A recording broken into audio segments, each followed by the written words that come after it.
Kentucky, late summer, 1991.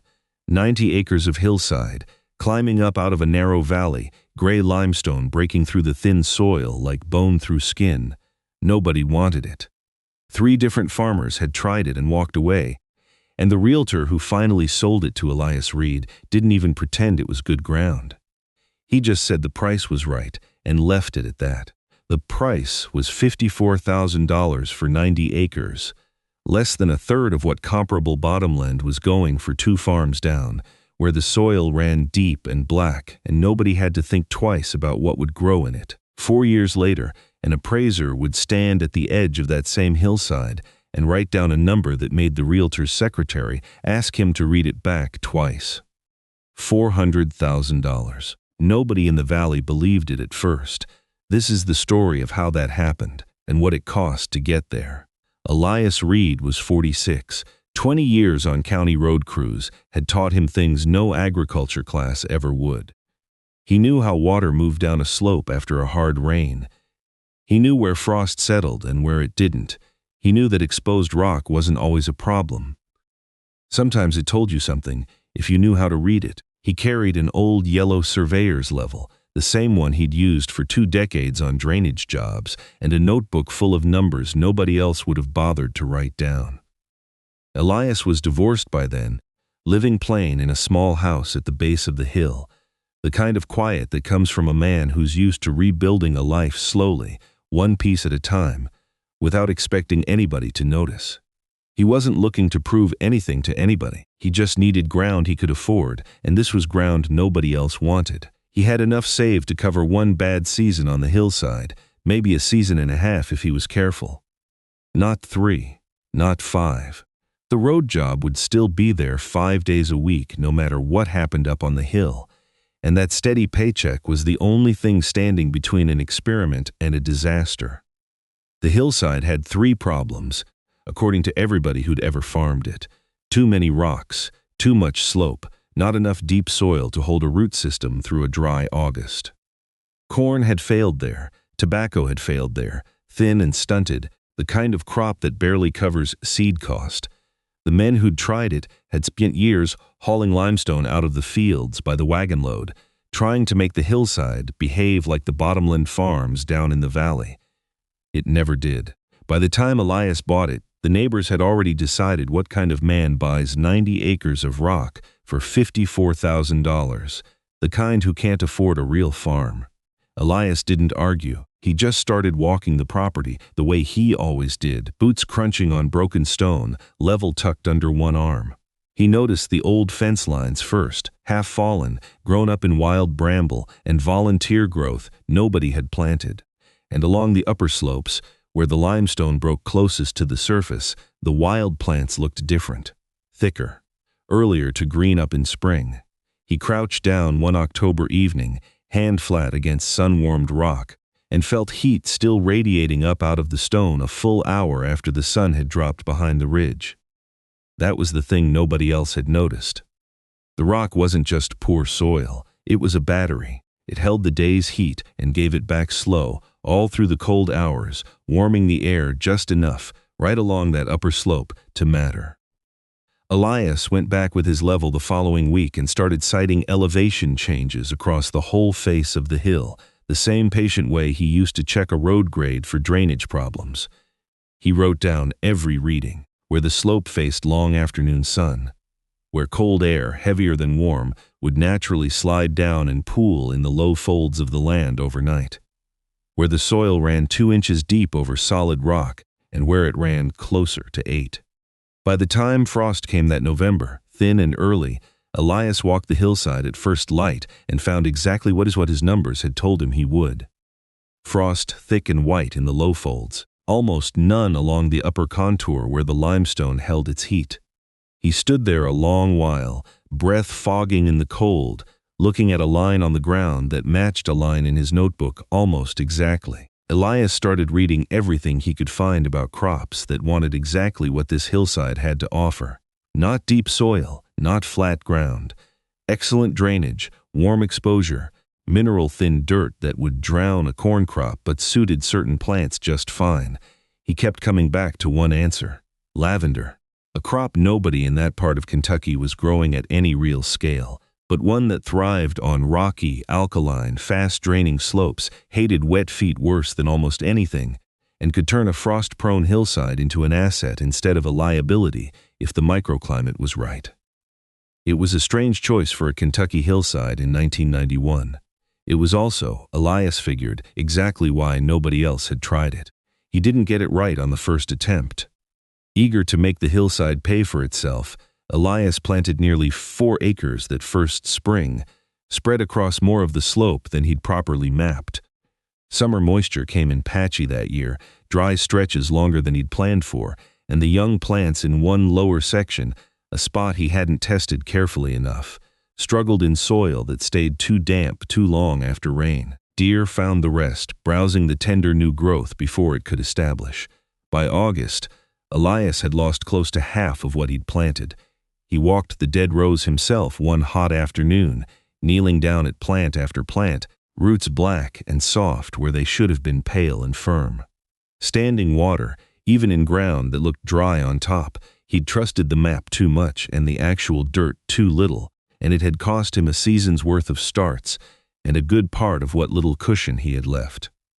For a few weeks that fall, he genuinely wondered if he'd made a $54,000 mistake. Neighbors driving past on the county road saw exactly what they expected to see: dead rows on a rock pile. Proof, as far as they were concerned, that the hillside really was worthless. One neighbor, a conventional farmer named Wendell Cox, who worked smooth bottomland 2 farms down, stopped his truck at the fence line and looked out at the dying rows for a long moment. He wasn't cruel about it. He just shook his head and said that good farming needed deep soil and a disc harrow, not rock piles and guesswork, and drove on. Elias didn't have much to say back. He figured Wendell wasn't entirely wrong. He'd just been careless, not wrong about the ground itself. Elias walked the whole property again that fall, level in hand, and this time he mapped it properly. Not just where the rock was, but where the sun sat longest in the afternoon, where cold air pooled and settled overnight, where the ground actually drained fast enough, and where it only looked like it did. He divided the 90 acres into zones by elevation, by exposure, by soil depth, the same careful method he'd used for 20 years reading a roadbed. He didn't touch the rocks. He'd come to understand, slower than he'd have liked, that the rock wasn't the enemy. It was doing half his work for him, warming the slope, draining the water, keeping the roots from ever sitting wet. Where the ground did need help, he planted along the contour instead of straight rows, letting the natural fall of the land guide the water instead of fighting it. He mulched some sections with stone already lying in the field. He ran drip line to get water only where and when it was needed, nothing wasted on ground that would drown a plant if he overdid it. He put in a simple deer fence around the most exposed planting, and this time he planted only where the land actually matched what the crop wanted. Smaller, more deliberate, zone by zone instead of all at once, testing each new section for a full season before committing more ground to it. Lavender takes patience. It isn't a crop that pays the first year, or even the second. Elias kept working road crew shifts through those early seasons, kept a few head of cattle grazing the rougher ground he hadn't planted, sold a little sweet corn, and produce out of a smaller kitchen garden down near the house, just to keep the bills covered. The road paycheck covered the mortgage. The hillside had to earn its own way, slow or not at all. The hillside, most of that time, still looked like an experiment more than a farm. Every spring, Elias added a little more, always smaller than he wanted. Always matched carefully against the zones he'd mapped out in that notebook. A half-acre here, where the drainage tested right, another quarter-acre there, once he'd watched a full season of sun and frost confirm what his level had told him. He learned to read the plants themselves as much as the ground. Which rows came out of winter dark green and eager? Which ones sulked, telling him he'd misjudged a pocket of shade or a low spot he'd missed? Neighbors mostly stopped mentioning it. The ones who did brought it up the way you'd mention a joke that had already run its course. Wendell Cox still drove past most mornings on his way to his own fields, and most mornings he still didn't see much reason to stop. By the second summer, Elias had 6 acres established enough to bloom, and on a hot June morning, he walked the rows for the first time with the whole hillside in full color, gray-green foliage and purple spikes stretching row after row between the pale limestone, the smell of it thick and sweet enough to reach the road below. He cut the first real harvest by hand, bundling stems in the barn with the doors open, the smell filling the whole building for days afterward. It was the first time the hillside had ever smelled like anything but dust and cut hay. He loaded the truck with 15 bundles that first week and drove them to a florist 2 counties over, a woman named Ruth Kessler, who ran a shop off the courthouse square and had never had a local source for lavender before. She took all 15, sold through them faster than she expected, and called Elias back within the week, asking him to bring everything he could dry, clean, and bundle. It wasn't a fortune. It was the first real proof that somebody out there wanted exactly what the hillside could grow. Then, in the spring of the 3rd year, a hard late frost dropped down out of a clear night sky and hit the whole valley. Fruit orchards down in the bottomland lost blossom by the acre. A neighbor's early tobacco starts were burned black by morning. Up on Elias's slope, the frost damage was far lighter, not gone entirely. A few of the newest plantings on the coldest edge of the property took some injury, but the established beds along the warm upper contour came through nearly untouched, the stored heat in that limestone holding the worst of the cold at bay through the night. It wasn't magic. It was a few degrees, maybe 4 or 5 in the warmest pockets, held just long enough to matter. But out in a valley where a handful of degrees was the difference between a crop and no crop, people noticed.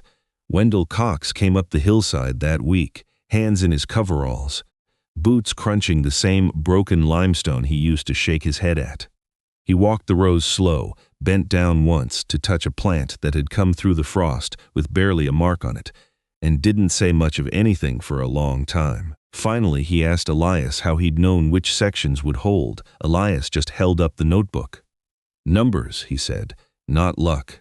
By midsummer of that 3rd year, Ruth Kessler wasn't his only buyer. A small aromatherapy and specialty shop in Lexington started testing his oil in 12-ounce batches, and by fall they'd placed a standing order for as much as he could distill. Elias built a small steam still in the barn that winter, second-hand and patched together, and started running bundles through it himself on evenings after road crew shifts. The numbers, by the 4th full season, told their own story.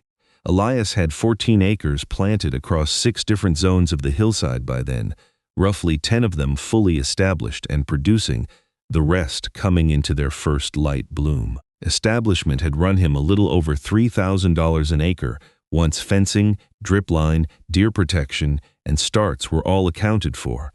Call it $30,000 sunk into the ground itself, on top of the still, the barn repairs, and a small packing shed he'd put up the winter before. Established acreage was running close to $2,800 an acre in gross sales between bundles, dried product, and distilled oil, split between Ruth Kessler's shop, the Lexington buyer, and a small farmer's market stall he ran on Saturdays through the bloom season.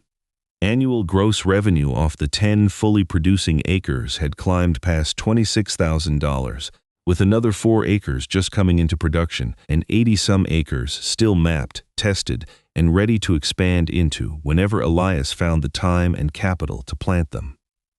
An appraiser named Carl Denny came through that spring, valuing the property for a refinance, and spent the better part of a full day walking the hillside with Elias rather than the hour he usually gave a small farm. He didn't just look at the lavender. He looked at the frost maps in Elias's notebook, the soil test results. Elias had run zone by zone over 4 years, the standing purchase orders from 2 buyers, the packing shed, the still, the fencing and drip infrastructure, and 80 acres of tested, mapped ground with a proven track record of what would grow where. He'd recently appraised 2 other small specialty operations in the region, a ginseng operation and a cut flower farm, and had comparable sales to work from that simply hadn't existed for rocky Kentucky hillside 4 years earlier. What he wrote down wasn't a number built off 1 year's lavender check. It was the value of 90 acres that had gone, in 4 years, from unsellable rock pile to a proven, working specialty operation with real infrastructure, tested expansion ground, and buyers already lined up for more than Elias could currently grow. $400,000. Not cash in Elias's pocket overnight. The appraised value of a farm that had earned that number the hard way, acre by tested acre, buyer by buyer, season by season. It was proof that the ground itself had a use nobody had priced in before. The same realtor who'd once sold the place cheap, glad to be rid of it, came back around that fall with a different kind of visit. A buyer wanted to make an offer, a real one, well above what Elias had paid, more money than he'd ever held at one time in his life. Elias stood at the edge of the upper field, evening light slanting low across rows of gray-green lavender growing straight up out of broken limestone, and turned it down without much hesitation. He wasn't finished. There were still sections of the 90 acres he hadn't planted, warm slopes he'd already mapped and marked in that same battered notebook, waiting on him to get to them. Word had started getting around the valley by then. Other landowners with rocky, half-abandoned hillsides of their own had started asking Elias to walk their ground, level in hand, the same way he'd once walked his. He'd spent a lifetime reading land for other people's roads. Now people were finally asking him to read it for their farms. They spent 50 years trying to get the rocks out of the farm. Elias built the farm around them.